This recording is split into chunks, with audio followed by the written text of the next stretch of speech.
Well,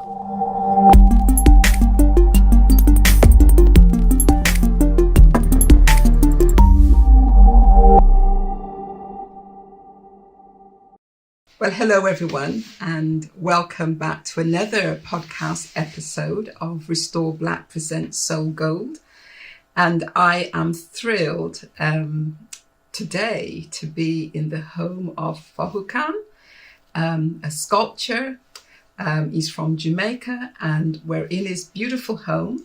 And joining us at some point throughout the interview, I'm going to introduce his beautiful wife, Margaret, to perhaps join us.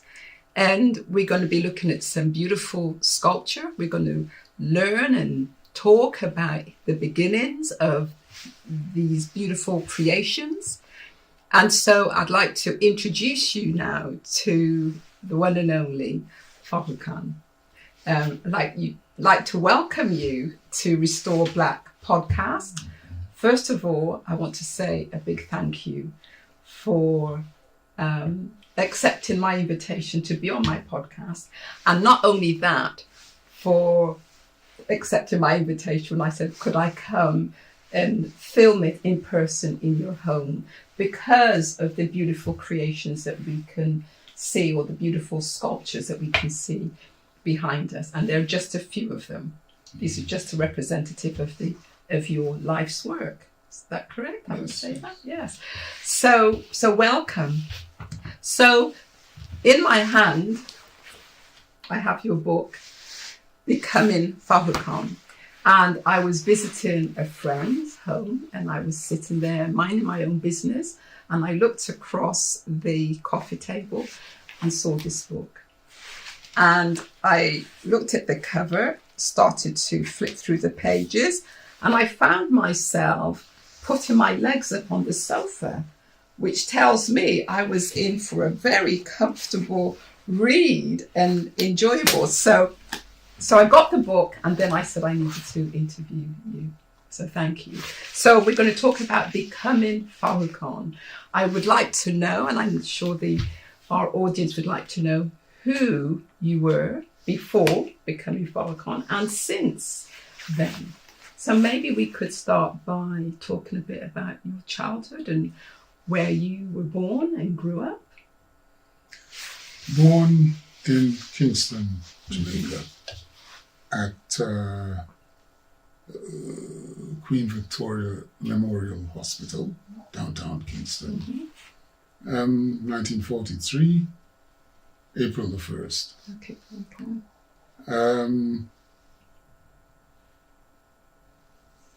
I can't remember much about my very early years with my grandmother and great-grandmother, as well as my mother and father.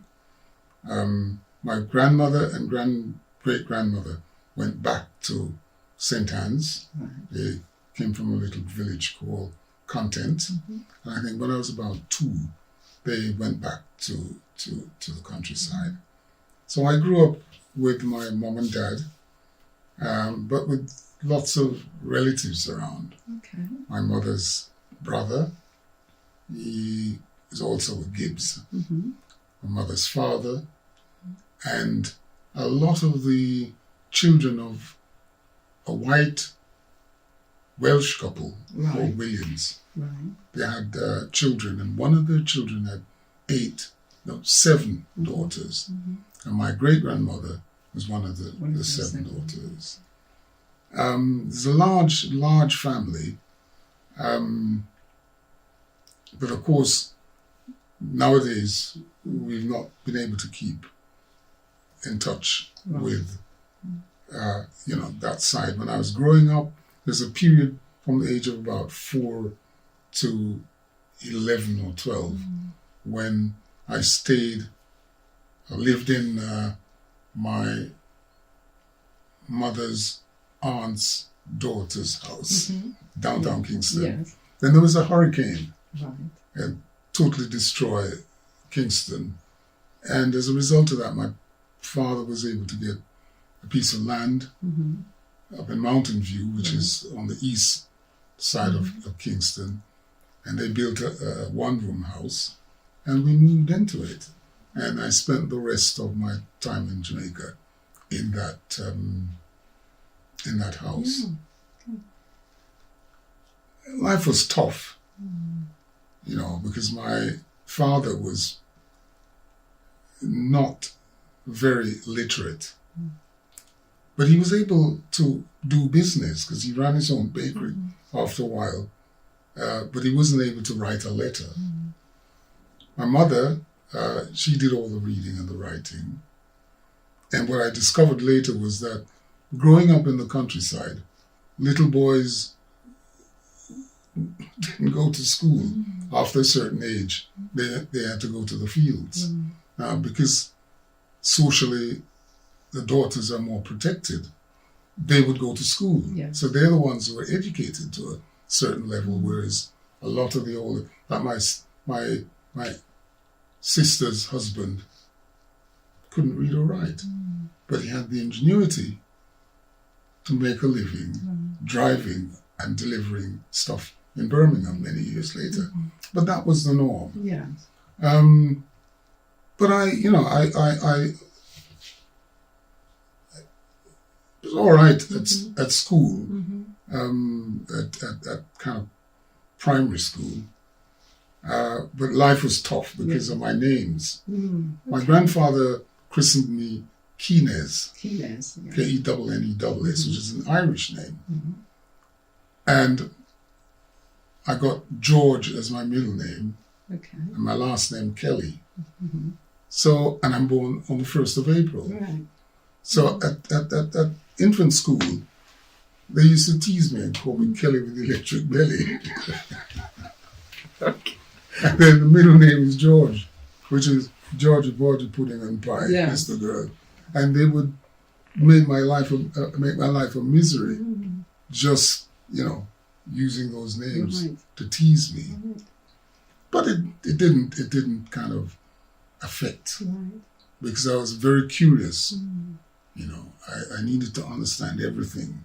So, for example, I'd see the bees flying around on there's a vine called Mexican vine. And in parts of the Eastern Caribbean, they call it cemetery vine. And had little pink flowers, bunches of little pink flowers.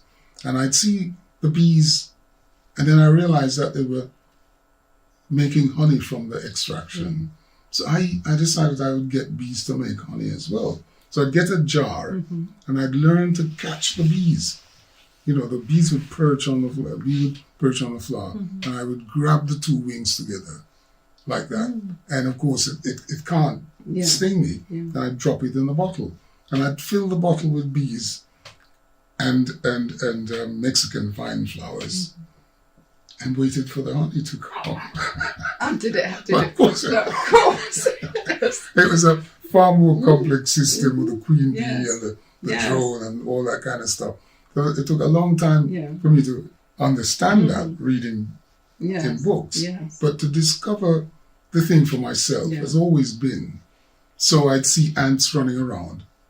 I'd put dirt in a jam jar and catch the ants and put them in and watch them dig little trenches all over in the holes. And I'd spend hours watching them. So you've always had a very curious mind. Yeah. I needed to know the answer, whatever it was. And so you talk about your dad being a baker. Can you say something about your mother? Well, my mother, at one time she was a stone breaker. She worked breaking stones, because in the old days they would make the roads using limestone, because that Jamaica's, it's all limestone, all the mountains limestone. And they would break the stones around maybe to about that big. And then they would spread it out and roll with a heavy roller on it, and then put tar and whatever to make the road. So for a little while she did that. But most of the time she was making coconut oil, for example. And, she'd grate the coconut, put it in a huge drum that size, and boil it for 4 or 5 hours until the oil comes on top, and then there's something called a custard. Yeah. There's a white creamy, and we used to eat that. That's lovely, the custard. Or she would have a little informal trader basket outside the front gate, and she would sell fruits and vegetables and things. So to get up early in the morning to travel down to Coronation Market to meet the trucks coming in from country with, and she'd buy, come back up and set up her little basket and sell. So she's very ingenious. Yeah. She also made clothes. So she'd make pajamas. She'd make my khaki uniform for school. So what I'm hearing is both your parents used their hands. Yeah. And here you are in the work that we see behind us is where you used your hands. You use your hands. Well, the thing about the name that I adopted means Fowokan. Yes. Means one who creates with the hand. One who creates with the his hand. Yeah. So your mother, your father, was there a sibling or siblings? Yeah, my brother. Well, I've got an older sister with my father from my father's side. In fact, she died about 3-4 months ago in Florida, in her late 90s. Well, she was in her late 90s, so she had a good life. Spent most of that life in Birmingham, and then in her retirement, her son decided it was best for her to be in the warmth. My younger brother was born in 1949, and I had to be very protective towards him. Why is that? Why you felt you had to be protective? Well, I was the older brother, the older one. So I'm 6 years and 8 months older than he was. So, I knew a lot about the world before he was able to walk and talk. So, whatever I needed to do, I'd be there helping him to do it. Yes. So it sounds like you had a very close relationship with your brother. Well, yes and no. Yes and no. There were some things were very close, and other things, he was wandering around Italy. Yes. And came back from Italy. He's training to be a photographer.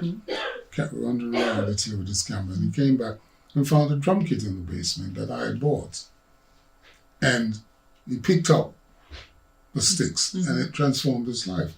Within 6 months, he was playing in a band. Wow. Okay. Yeah. Yes. And so on and so on. But that's how it was. Yeah. He didn't ask me for the drum kit. He just played it, and it became his. So if he's listening now, you're reminding him he didn't ask for the drum kit. No, it was his. Yeah. Okay. All right. So, what was the relationship like with your mum and dad? What kind of My dad relationship was did you have? much older.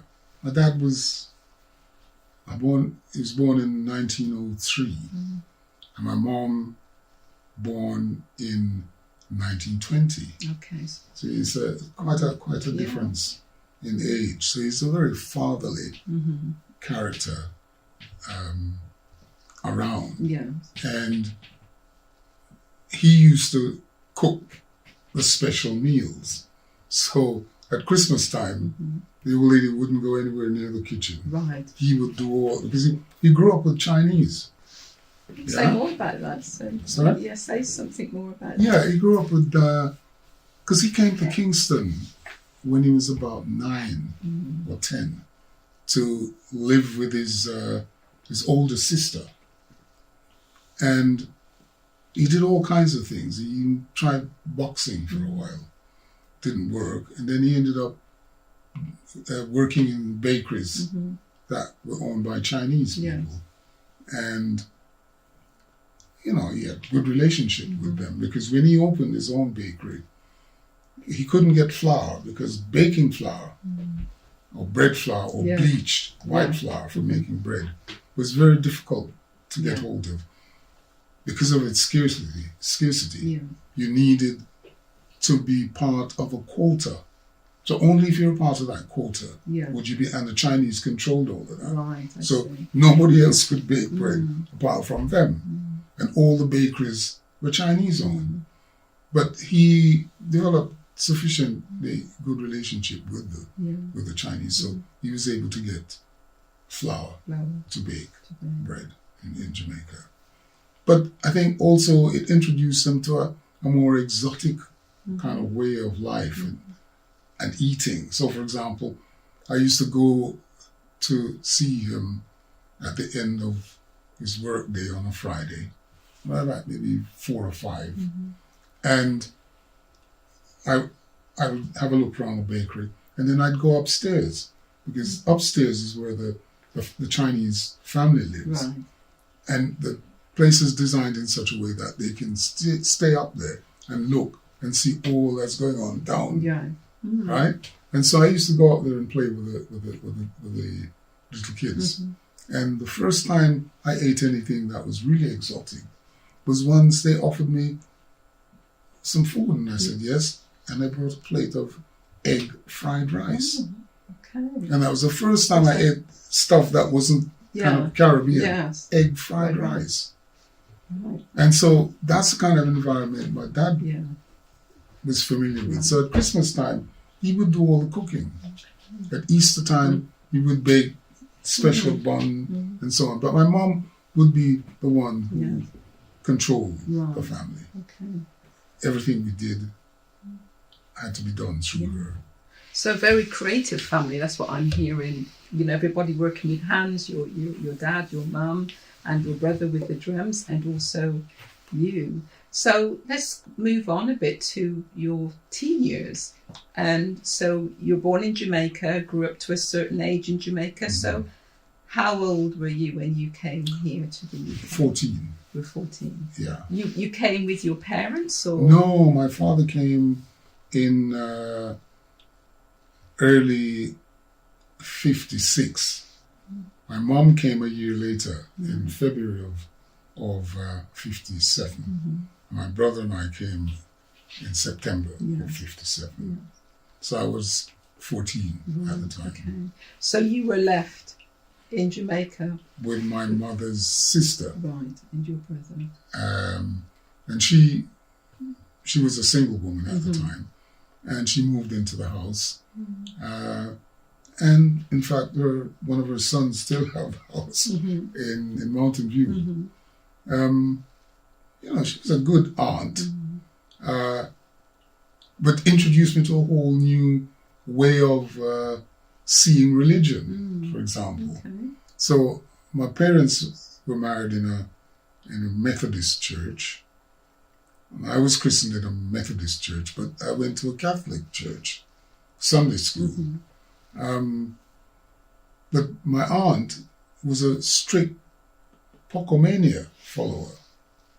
And so there was a Pocomania group, churchyard, not far from where we were living in Mountain View. And she would go every Sunday and jump Poco. Oh, can you, for our audience and perhaps also for myself, explain a bit more about that? Well, it's a African-derived religion, but it has Christianity mixed up in it. Most of the leaders of the churches from the middle of the 19th century onward were women. So it's a mother, not a father, a mother who actually led. Dressed in white, tied their heads like with large bandage, and they would jump and do spiritual movement, and they for hours and hours and hours, and then they get into this deep subconscious or unconscious, and they would fall on the ground and they would speak in tongues. Now, if you trace Pentecost, you'll find that Pentecost come out of the same African Poco. If you read Jung, right? Jung spent a time in Uganda studying the natives, and his theory of the subconscious came from studying the Africans dancing falling down.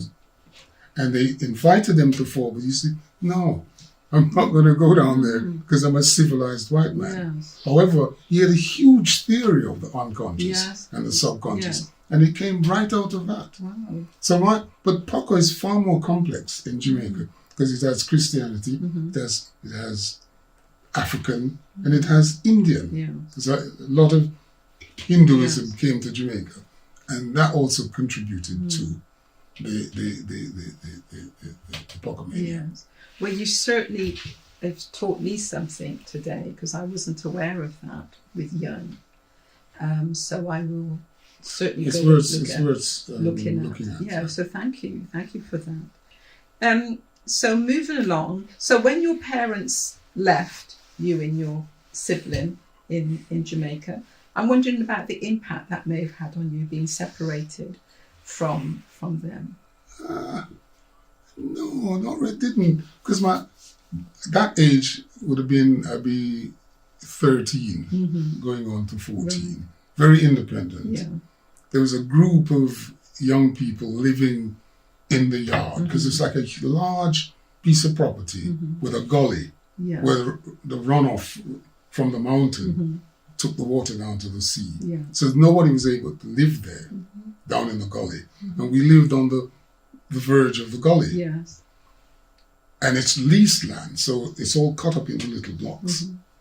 And of the youngsters who lived in the area where I was the oldest and, the most kind of the leadership one, except for a friend called Jimmy.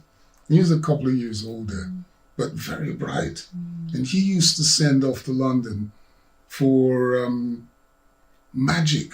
There's a store, I can't remember the name of the store, in Holborn that used to do, you could send and buy all these magic. And he was a Sherlock Holmes, worshipper. Yeah. And he would buy all these things online. And I'd come one day and he says, write your name on this piece of paper. So I write my name down. And he set it alight, burn it into ash, and then rub it, and then show me my name. And that was like one of the first encounters with him. And it really freaked me out. I had to work out how. And without him telling me, I worked out that you get a piece of soap. Yes. And you write the name first, and then you go to the person and say, write your name. Yeah. Right? And they write their name, but you've already written their name. Yeah. You burn it, rub it, and the name comes out. Right. Totally freaked them. And that's magic. Yeah. So he was the older one and the muscular one. He could climb up a coconut tree, run up a coconut tree. So we controlled all the kids in the area. We built them swings. We'll take them to the sea with large floats that could take 8 or 9 kids. We drag it all the way down to the beach. And so everybody kind of looked to me and Jimmy, but Jimmy was a bit kind of weird. And he wasn't part of the area where the estate where we lived on. He lived in a private middle class area on the other side. But he'd just jump over the fence and come. Yes. So everybody looked to me for some kind of leadership. And there was a place called a dungle. A dungle is a dump. And this dump used to be where the British forces would dump all of their rubbish. And the rubbish could be large dry cell batteries, telephones. It was also a place where the telephone company dumped old telephones and wires and whatever. And we used to go there and collect these things. And of course, we didn't have electricity with a kerosene lamp. So I'd get dry cell batteries and link them up and put up a light in the house. Or I'd get a couple of telephones. And in those days, the telephones were in 2-part. The earphone and And so I would run a wire maybe 100 meters from my house to my friend's Jimmy's, and we'd set up a telephone and we'd talk across it. We used to totally mystify the young people. Yeah. But nobody showed us how to do those things. You know, you worked it out. It was like, creativity again. And I think this brings me quite, I think, seamlessly to your work, because correct me if I'm wrong, but you're self-taught. Yeah, I mean, Have I described? To a great extent, yes. So tell me about your love for, the arts, being creative, and how that started for you. Well, during that era, little boys had to learn how to make things. Little girls would make dolls and make the dresses for the dolls, but the little boys would make slingshots, and go hunting. We used to go work a hill and shoot birds and roast them right there and eat them. So it's like that kind of basic hunter-gatherer. We used to gather stuff that we would paint and sell as Christmas tree. So that hunter-gatherer thing that goes back to primordial times was still there. It's not there now. I'm sure it's not there, because everybody has to have a phone, a little laptop, a little whatever, and they don't go outside and do anything. So that's how it was. And of course, in the area that I lived in, up in Mountain View, they did everything there. So you could hear a pig squealing. And when you run and find out where it is, you see them rubbing ashes into the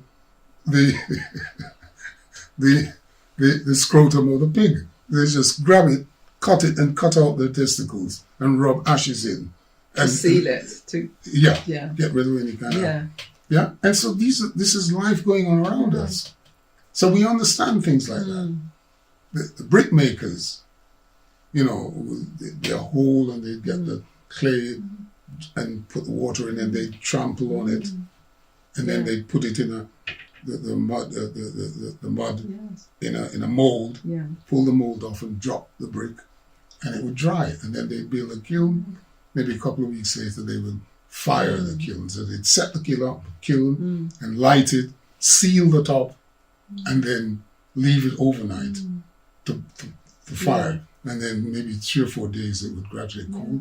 When it opens up, there are bricks. So we're seeing this as children. Yes. So we would do that as well. We would get matchbox, the inside of the matchbox, put a clay in, drop the clay brick, little brick that size, and we would do the same thing.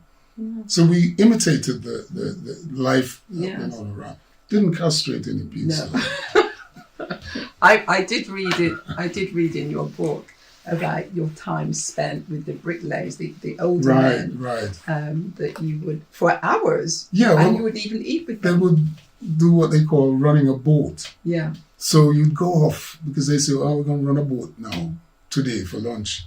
So you'd run off and collect bottles from all over the place, and you'll get a halfpenny on a bottle, and then you'd bring your contribution and put it in a pot, and they'd have these huge, like 5-gallon drums, and they would cook dumpling and cook fish and all kinds of things in it, and then they'd cut the banana leaf and serve everybody in the area from the banana leaf.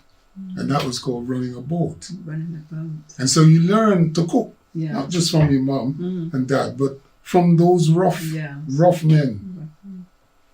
You learn to cook and learn to be communal, because everybody's sitting there, whether you contributed or not.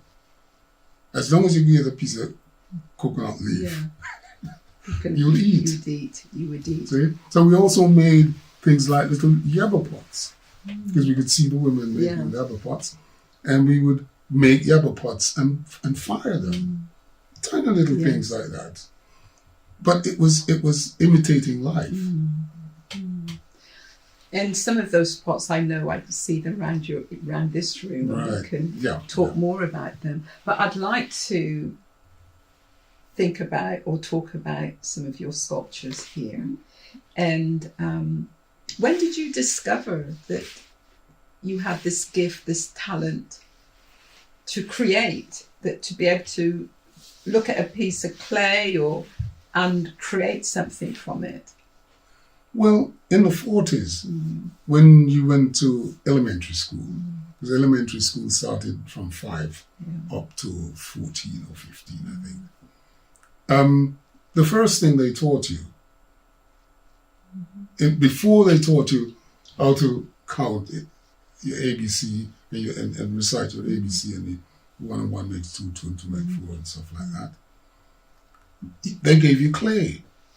And they would teach you how to make these little clay figures. And we would do that for 6 months before we started using our slate, the slate, the slate pencil and stuff. But we had to make these little figures. And as the time passed, I remember those little figures and I thought they were Buddhist because they were like rounded, like Buddha sitting cross-legged, rounded shoulders. But then many, many years later, I realized that it was actually the indigenous people in the Caribbean who made those things. They were called, when we were growing up, they were called Arawaks. Yes. But now they're called Taino. Yeah. I don't know why they're now called Taino, but they're Tainos. But the figures that we were making were the kind of stuff that the indigenous people made long before the Europeans came along and destroyed them. Yes. So we started off being creative, making with our hands before we started to write. And of course, not everybody went on to be a great sculptor like yourself. So tell me about that process for you. Well, it's a long journey from making those little figures to doing art. Just fascinated by art. I mean, at school, my first kind of month school in this country, we had art lessons once a week. And the second or third week, I was painting. And I painted what came out of here and here, which were Blue Mountains, banana trees, coconut trees, and so on. Breadfruit leaf. Yes. And that's what I was painting. And the teacher came by and looked at, and it was so derogatory, in such a derogatory way, told me that that's not what I should be doing.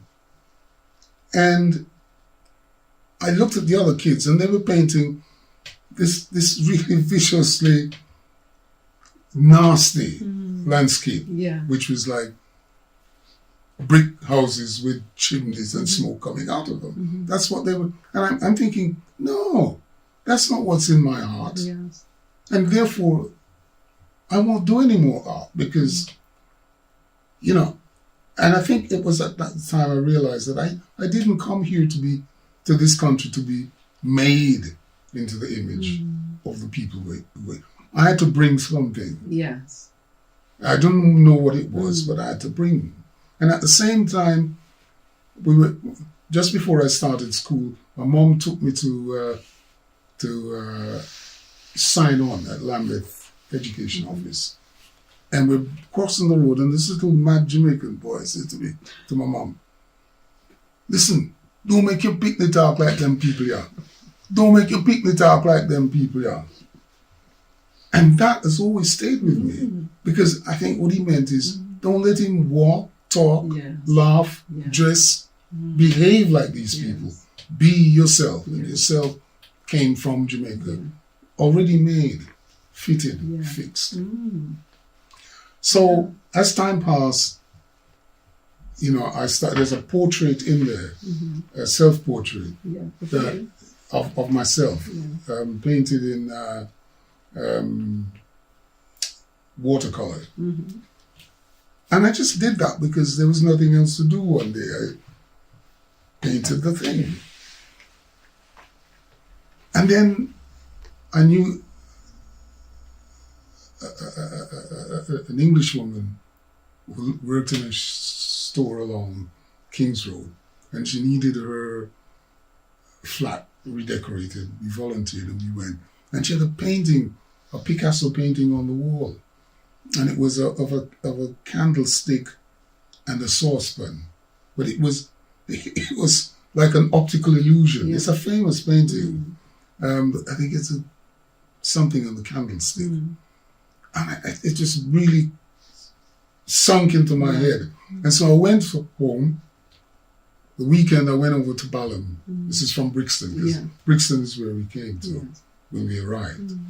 Went from Brixton to Balham to the art shop and bought a canvas and some paint.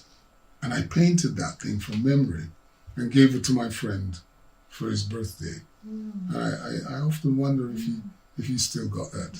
So, and then I started carving because I saw where they had sort of come up with this new wood that was a composite with a veneer on top, but it's made up of like sawdust. Yes, what do you call them? I remember that. Yeah, it's all over. All of these things are made, out of that thing. But when it first came on, I decided, wow, you could carve that. So I drew mask. I'm sure that's in there as well.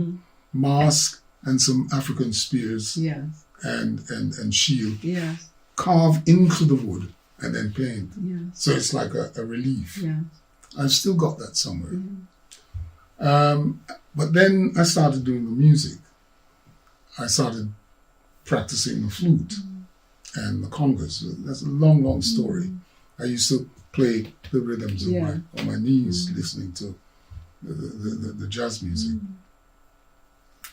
And then I fixed up my cellar and rented it to my friends to play their music.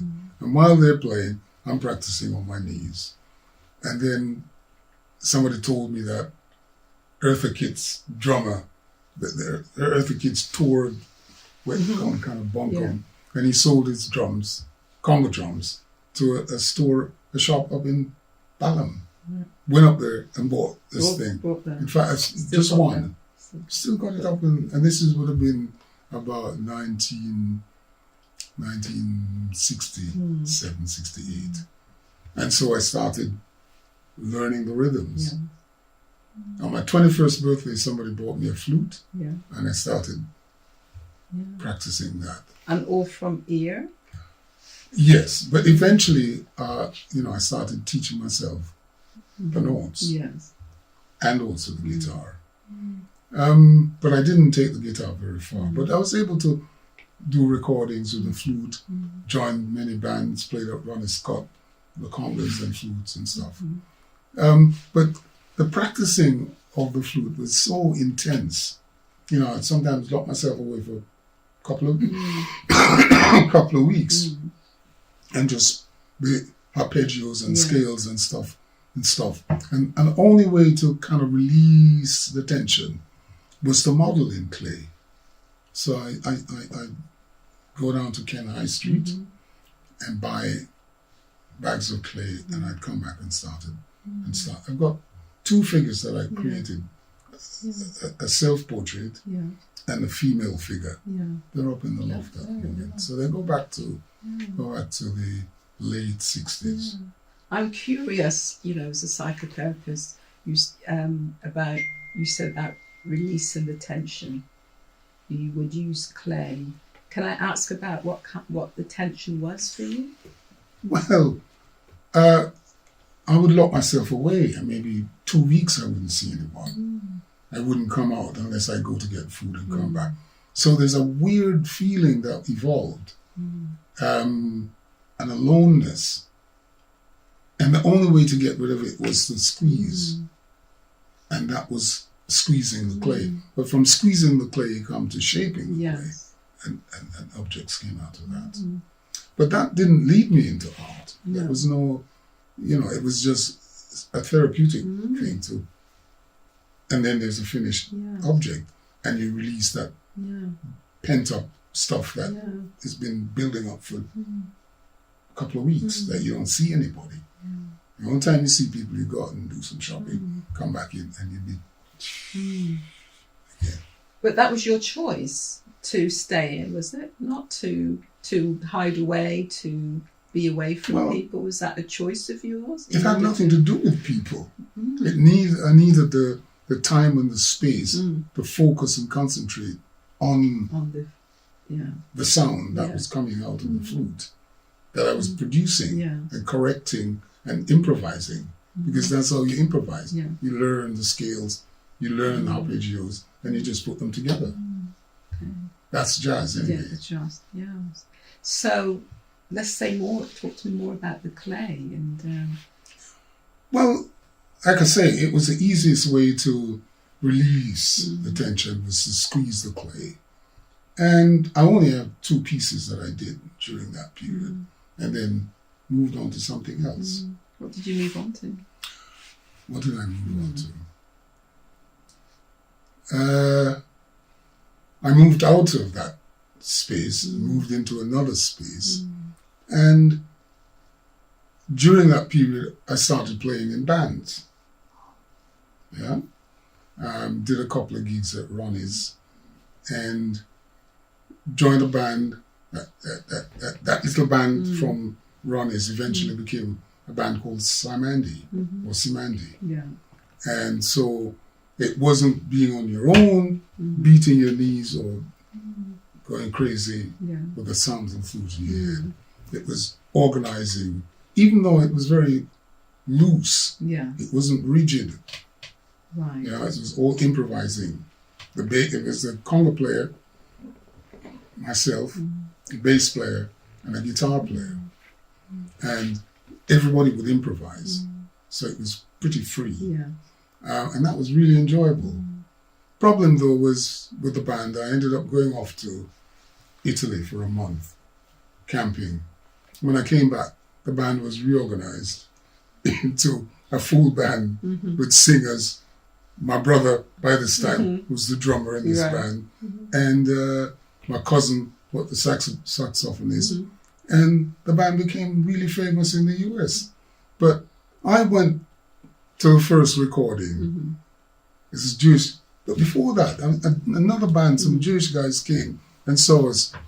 I saw some pictures of that, me in that band, and they came and asked us if we wanted to go into the studio. I said, yeah. Went into the studio. They recorded an album up at Abbey Road, you know, the Abbey Road studio. Yes. And then they came to the rehearsal place, a couple of bottles of brandy, and we got drunk. And we never saw them. But the music was in a cheap record shop called K-Tel. K-Tel, the label was K-Tel. And they must have sold thousands of those things in K-Tel. We never saw them again. And I swore I was never going to sign a contract with any of these Jewish guys. So after a while, the band Simandi started to record. And another Jewish guy come along and said, well, I'll manage you. And I said, sorry, I ain't signing with any of these guys. And so I left the band. Yeah. But not very far, because my brother's a drummer and my cousin is one of the sax players, so I'm always there. Yeah. Okay. So from music, so how did the music? Yeah. Well, the band Simandi ended up going on tour to the US, and they needed somebody to manage. So they said, you know, George, you can come, you can do what the previous tour manager couldn't do, and they lost a lot of money. So I said, yeah, and ended up in New York. And we stayed on the East Coast for about 5 months, up and down from Boston to South Carolina to, you know, it was an amazing experience. And I wasn't yet 30, and I had all this responsibility, but nothing went wrong. And so when I came back, Jimmy Cliff was actually going on tour to Nigeria, and they needed a sound engineer. So, but of course, before that, you know, there was a sound system, and we ended up as little kids building our own Yes, sound system. right. Not sound system, but amplifiers. Yes, big ones. No, just little ones. things. Yeah. And of course, you get interested in the whole kind of thing of the electronics and the whatever. Yeah. So when it came to working as a sound engineer, it wasn't a problem, even though I'd never had any training. Because I've never had any training in any of these things. If there are things that I don't understand, then I go and find a book in the library and read it, but not to be instructed and tutored. Okay. So I ended up going to Nigeria with Jimmy Cliff and ended up getting stranded there for whatever reason and had to live off, I don't know what the hell I lived off. But previous to that, in 1971, I went to a yoga class over in Labrador, somewhere off Labrador. And their thing was meditation and yoga. How to go in, sit for hours with your legs crossed, whatever.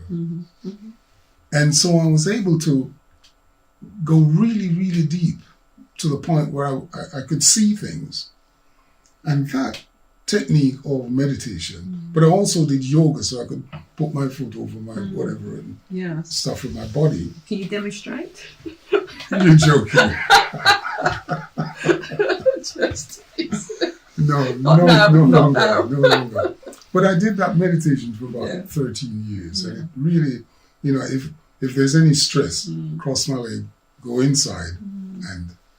But what it did was it gave me the ability, that meditation, to visualize.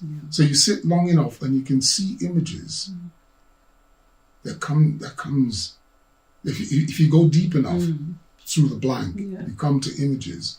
And that's what I used to create the images. So I don't even have to close my eyes anymore when I started doing these things. But I could visualize and see the thing, turn it round infinite angles and see the finished thing before I even start. Whereas trained, you have to sketch or you make a little maquette or whatever. But it was all visualizing. Okay. So I'd like to, you said you have your first piece upstairs, so we can't see it. Oh no, it's up in the loft up in the loft. But what we do have here today is your last piece. I asked her if she would model for me, and she said yes. I said, well, I'll have to come to your place and do a mold, a plaster mold of your face. And from the plaster mold, the negative of the plaster mold, you take a positive impression of the face, just a vague but positive. But as time passed, I evolved the notion that you don't just take the shape of the face, you take something out of the person. It's a kind of spirit.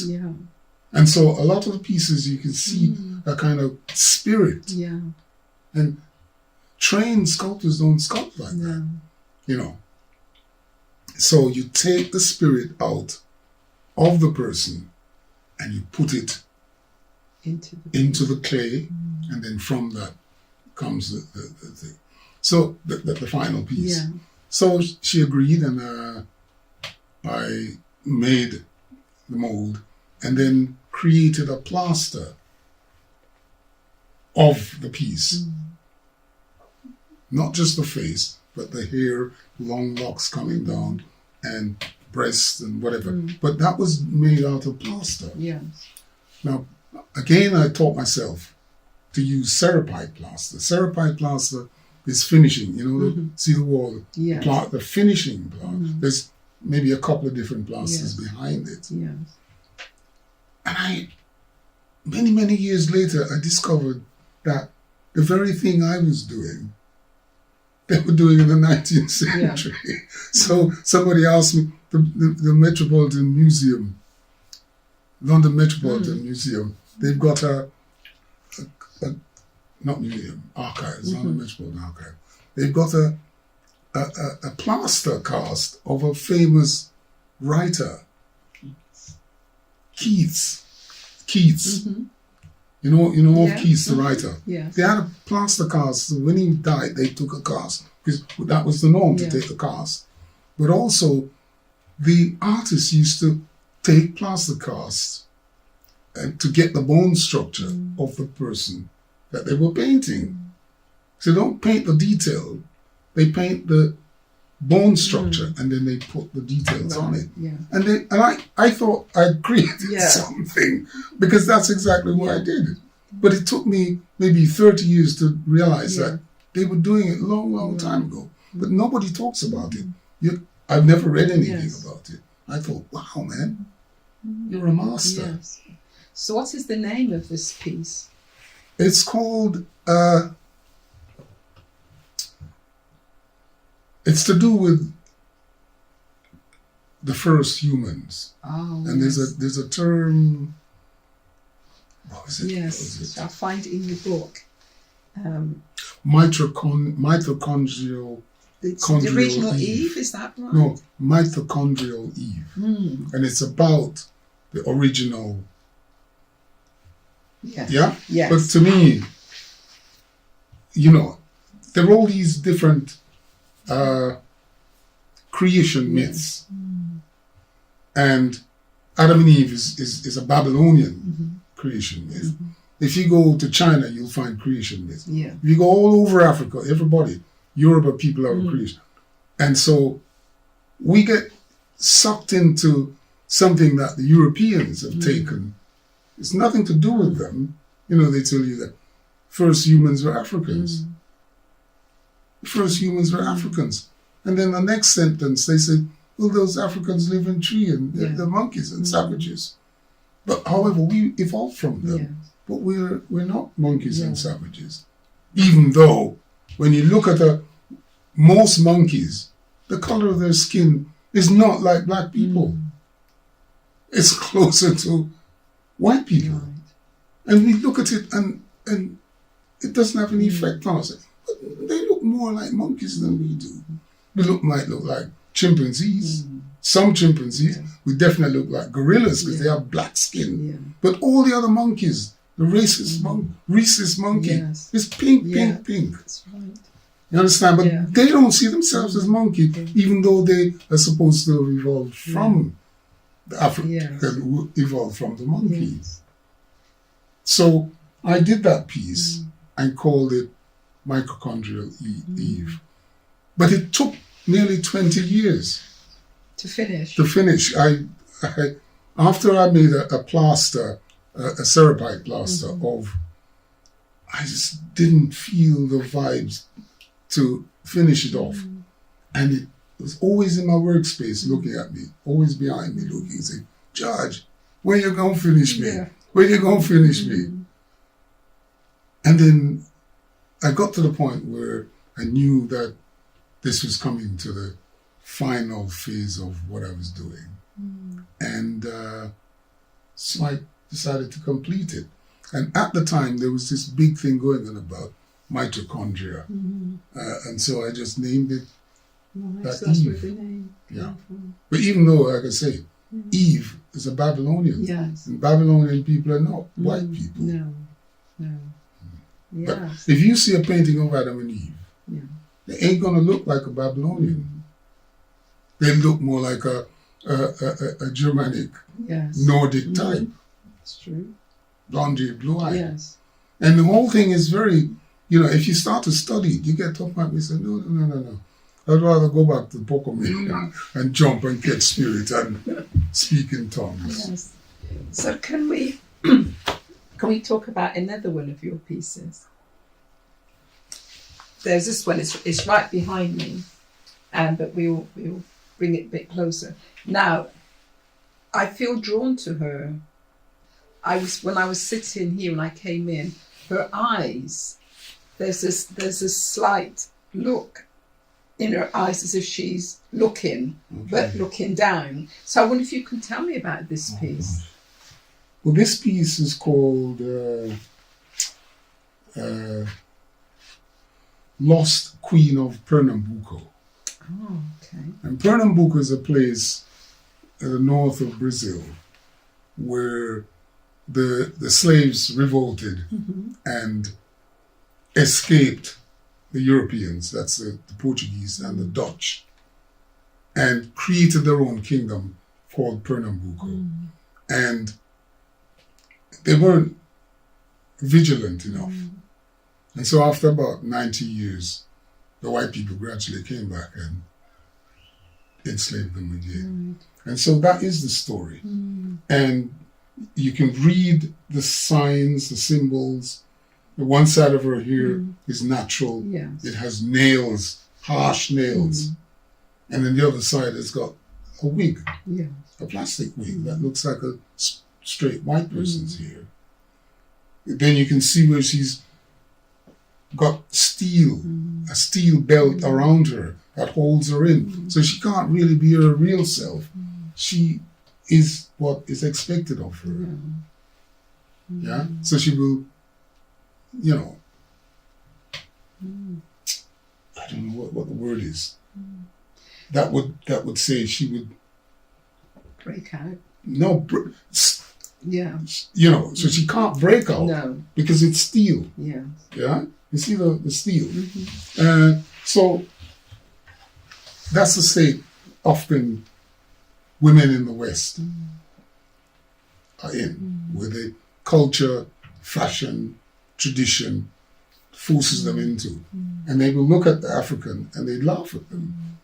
They look at the people living in the bush and they laugh at them because they say they're primitive.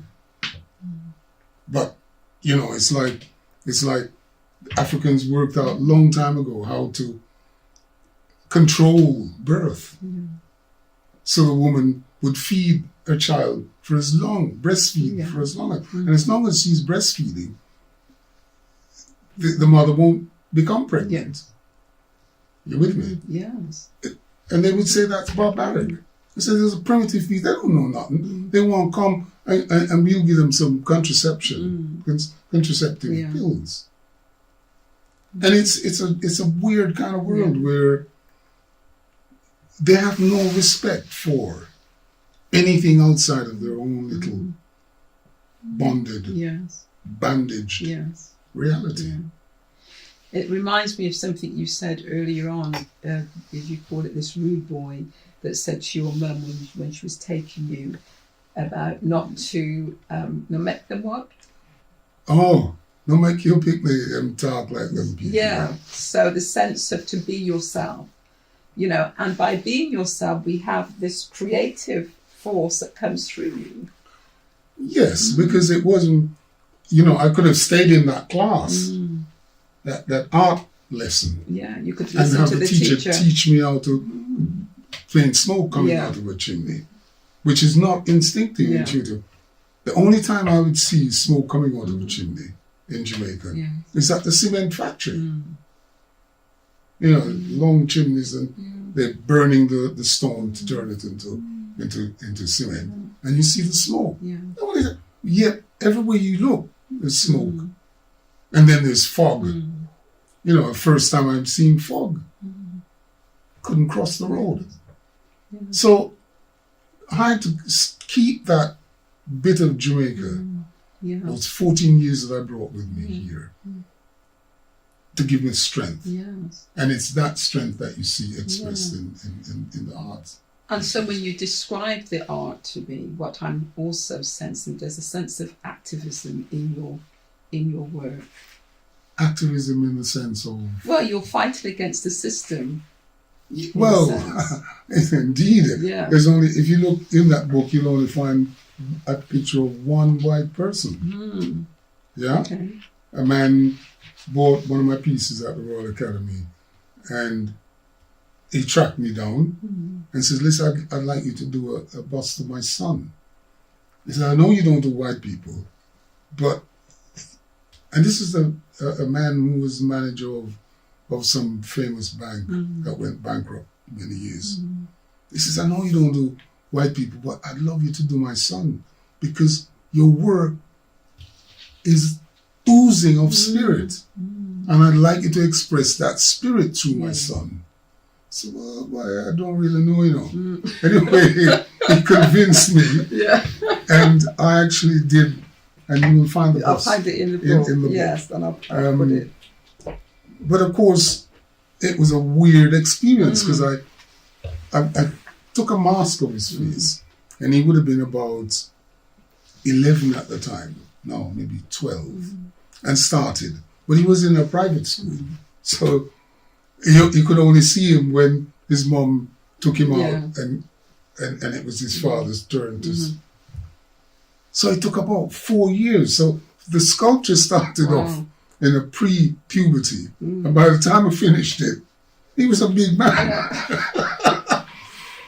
And each time I modeled the thing, I had to adjust, to suit that point at which he was. But I think he was really happy because there was that spirituality expressed through this white figure. So it's not about black. It's about a quality of spirit. Yes. Beautiful. Beautiful. I have one more that is, well, there's two actually. Well, several could be my favourite, but I'll just go. There's the one over here, and I'd like you to talk to me about that one. Well, that was a really fascinating woman. She is someone who had a daughter for Jimmy Cliff. And so I got to know her through working with Jimmy Cliff. And, it's not the kind of story I would tell in front of a camera, but she is a very fascinating woman. She wasn't a prostitute, like this woman, but fascinating woman. In fact, she's here at the moment from Jamaica. I gave her a A3 copy of that, of that image. And she took it somewhere to have it framed, and the shop ended up becoming bankrupt. So when she went back, she couldn't get the image. And that was like back in the 90s.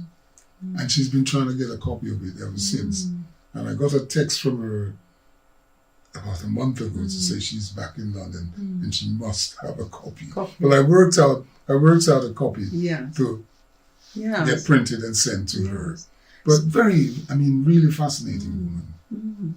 Can you tell me, because I know I felt it. I felt most of your sculptures while I've been here. And this one is it nails? Is the hair? The hair is made from the springs from a Mini. Remember when we had that hurricane in 87 in London? All the trees were blown down and a tree fell on a Mini outside Rockwell Park. And I kept going past and watching the Mini slowly rot down. And then I saw the springs.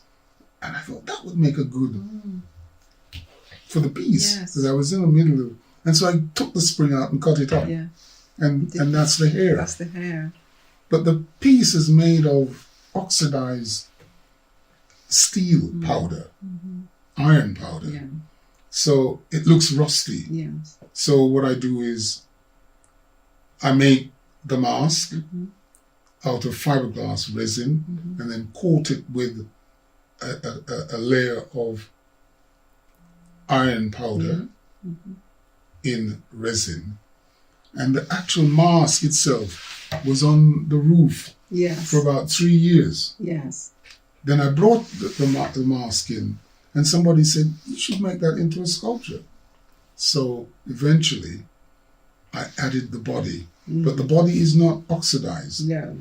It's not modeled.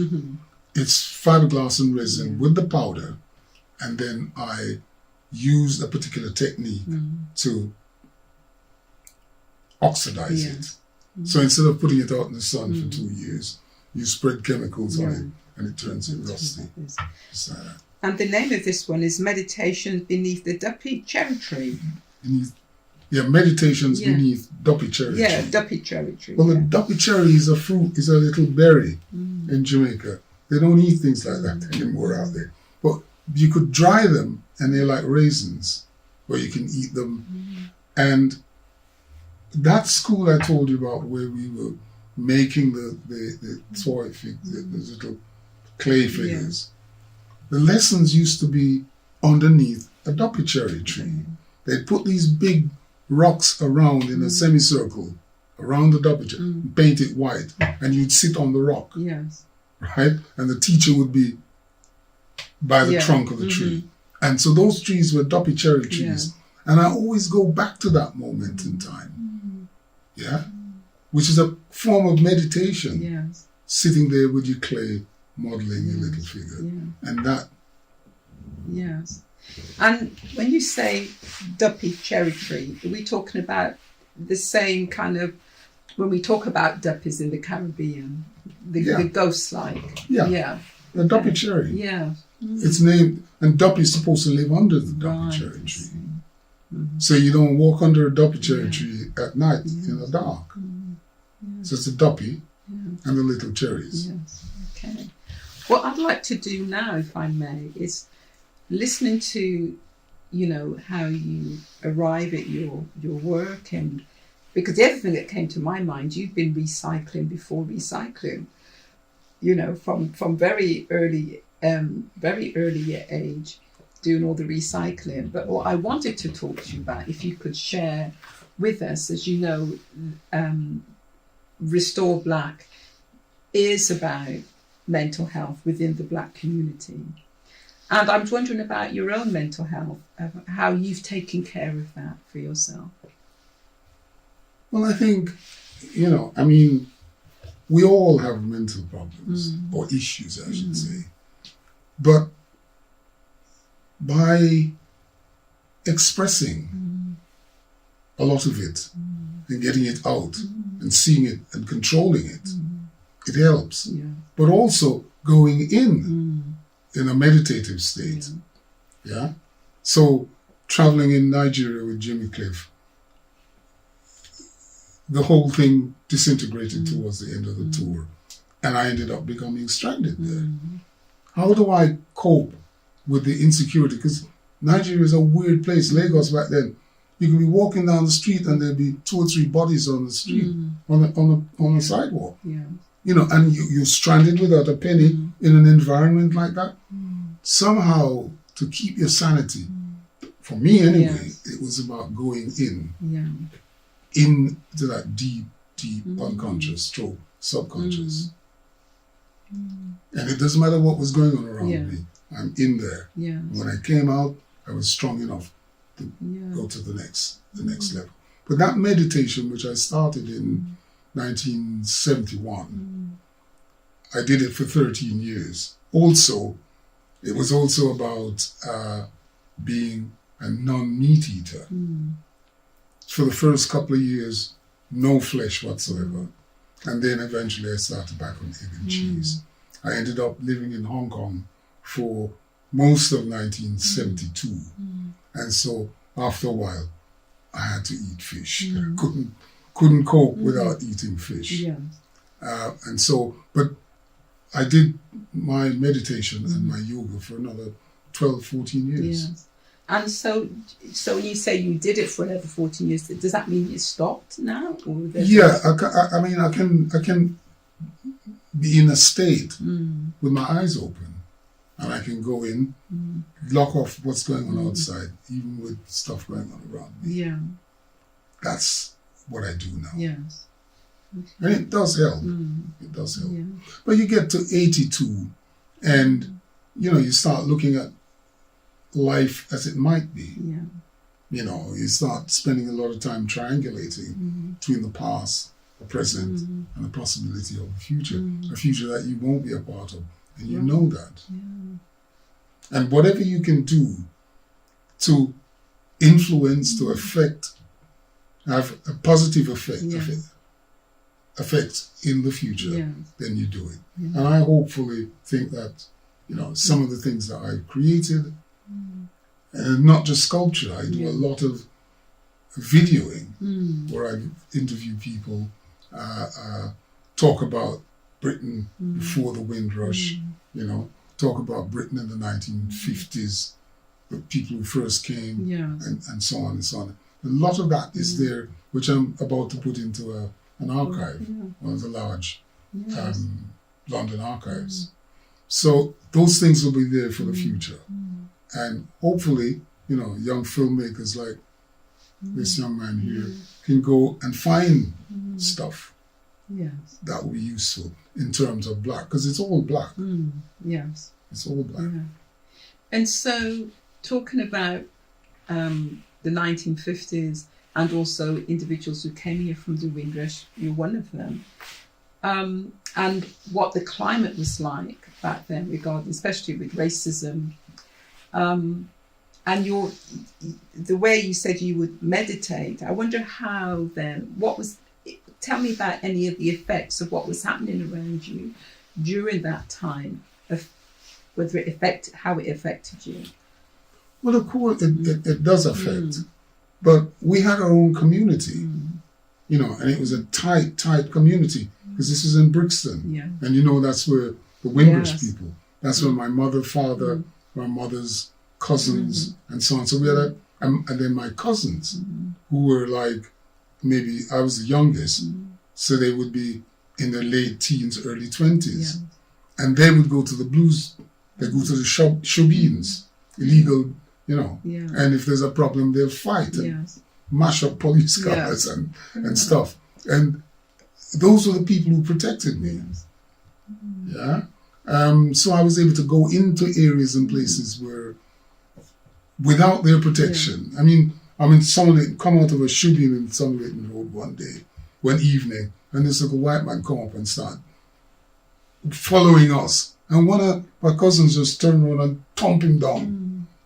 What? And he's on the floor, and they just walked past and didn't even look back to see. And that's how that generation of tough guys from Kingston were. My cousin mashed up half a dozen police cars one night because they decided to close down a shubeen around the back of Brixton.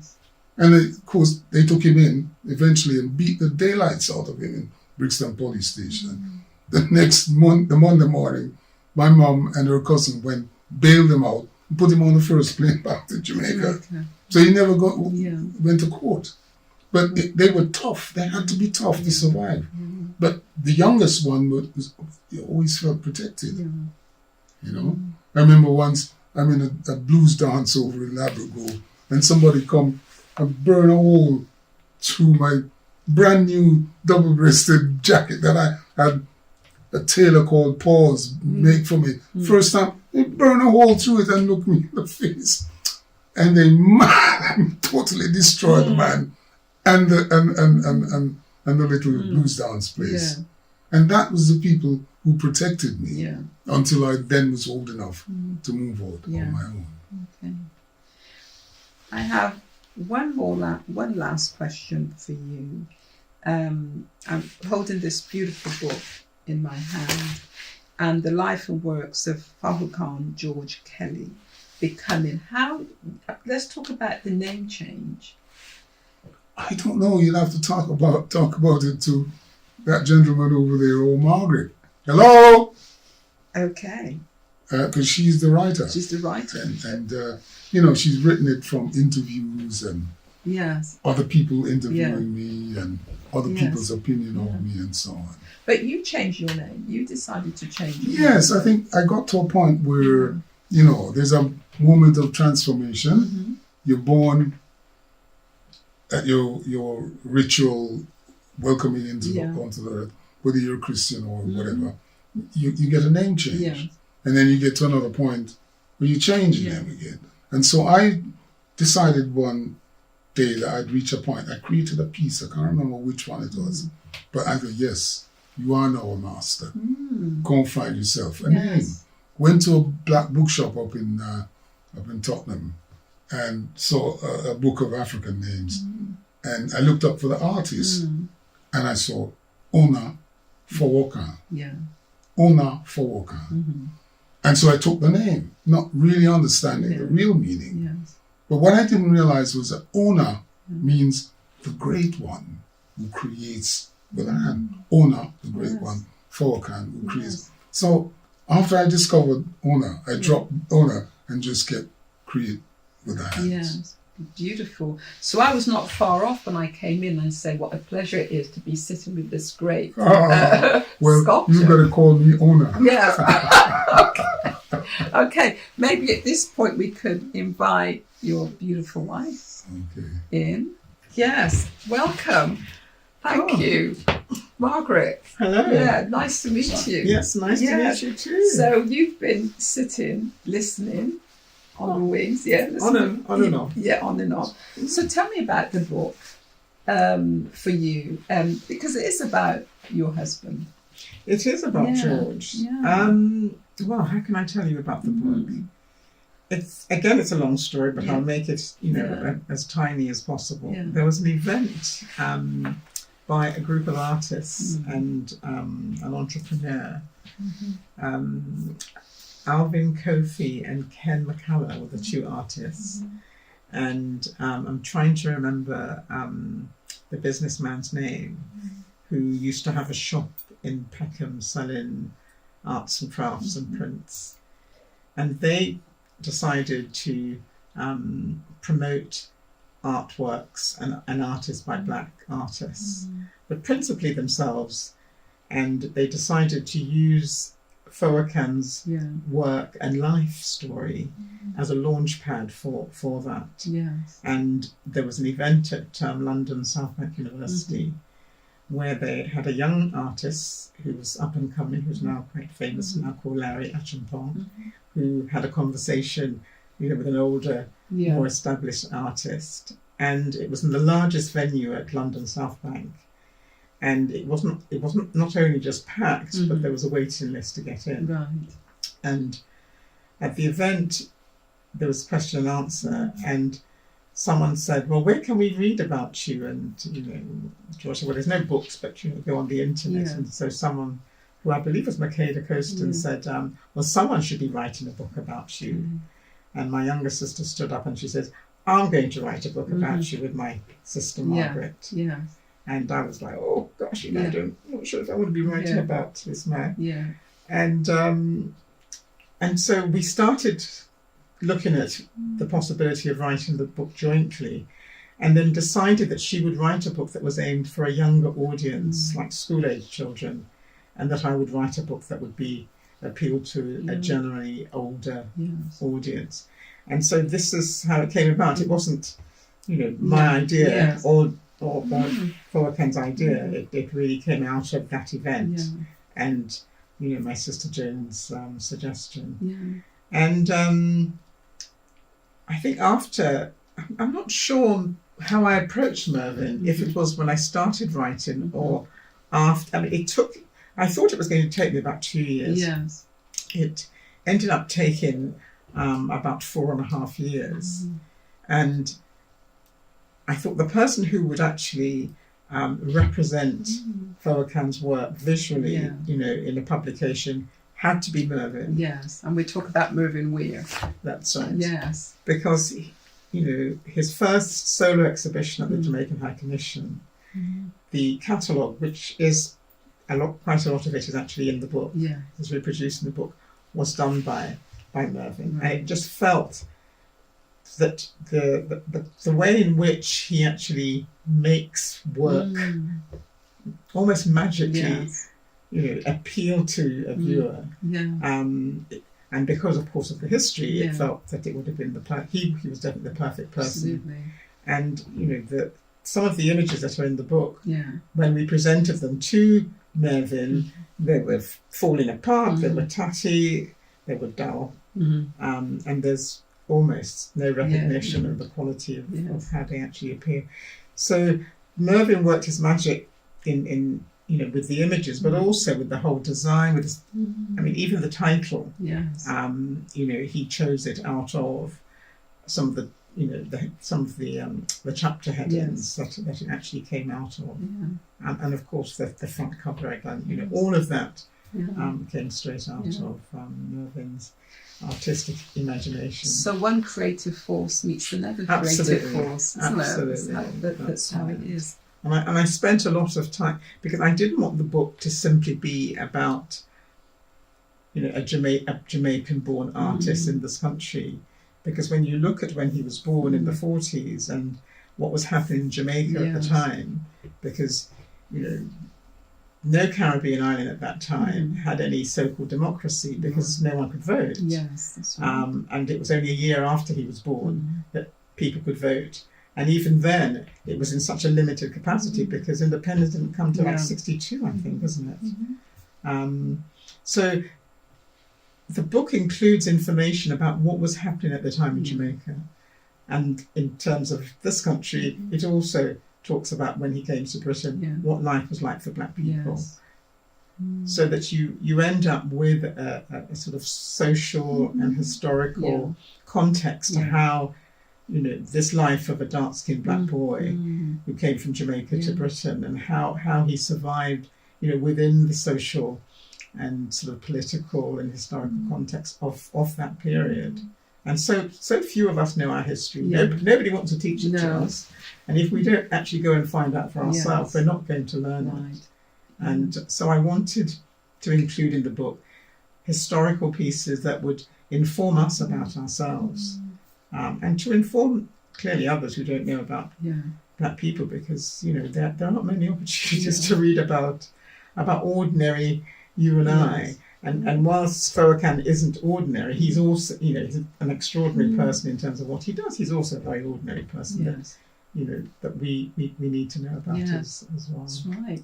So thank you. And I was wondering where could we find his work, and does he sell his works? Well, he does. He has stopped selling his one-off pieces. Those he would want to be collected for public consumption. Because if you buy one of his pieces, it's your property in your home. Whereas if a public gallery or museum buys a one-off piece, at least for generations, and it's his legacy. Legacy. Absolutely. And it's also a mark in time of our footprints as black people in this country, when in a gallery, a public gallery or a public museum, there's evidence of what we did at that particular time that we were here. And without that, when I think of my parents' generation, who came and they're the post-war generation who came and did all the dirty jobs that white people weren't able to do, and the clean ones too, because of course there was such a shortage of bodies because of the war. Where are they represented in terms of their footprints? There's very little tangible. I mean, we're tangible because they gave birth to us. But in terms of we have been here and we were here, and our parents were here, and some of their parents were here. But there's very little marks of that, and so his work being in public institutions would obviously be part of that record of our footprints in 100 years, 200 years time when we're not here. Well, thank you for making this available to us. It is indeed a very beautiful book, and one that will get you putting up your legs on the sofa and start reading. So thank you for thank you for reading it, because I think because of the work of the design of the book, and because of also the selection of the pieces that's in the book. It's a book you can sit and just keep flicking the pages over, but to actually read it is a very different thing. It's a different thing. And so I do appreciate the fact that you did go through and read it. Well, as I said, I was at Mervyn Weir's home and just saw it on his coffee table. And immediately, as soon as I went home, I ordered a copy for myself, because I'm one of those that likes to take notes and, draw and scribble. And go, oh, that's interesting. I think so. So it's a very beautiful book. So thank you for taking the time to do that. And thank you for appreciating the masterful work of Mervyn Weir, and also for the words that were written. So thank you. I'd like to say thank you for giving me this opportunity and inviting me into your home to have this conversation with you. And I'm curious of when I sent you, I contacted you to ask if you would do this. You said yes. And so I thank you for that. And I'm curious about why you said yes. Well, it's about, maybe it's posterity. You know, I mean, the questions you ask are not questions that are normally asked in interviews. Yeah. So I thought, I should do that because you clearly have studied Jung and Freud. Yeah. And Jung and Freud was very fashionable from the 50s through to about the 70s. Yes. Magazines around about psychology came into the newsagent once a month, and we read them all. So to understand the inner, the opposite, the balance, equilibrium of the inner self goes back to those days. And I didn't mention it, but that's a fact. Yes. Read Jung and Freud as though it was a comic book. Wow. Right. So maybe I didn't say that. I mentioned Jung and his African experience. But what I think we need to do is actually to do what Jung did with our own stuff ourselves. Yeah. Create our own psychology, Yeah. our own philosophy from within our own. Yeah. And maybe if more people know and understand where the psychology that they are practicing comes from, they might say, well, if he can do it, so can we. Yes. And there's a lot of that, what we call decolonizing. Okay. Yes. Yeah. So we are going back to our roots, Indeed. so to speak. So once again, thank you for taking the time. Thank you to Margaret. And also thank you to Mervyn Weir, who's in the background. And I'd like to say thank you to my grandson, Micah, who's doing the filming today. So thank you again. Thank you.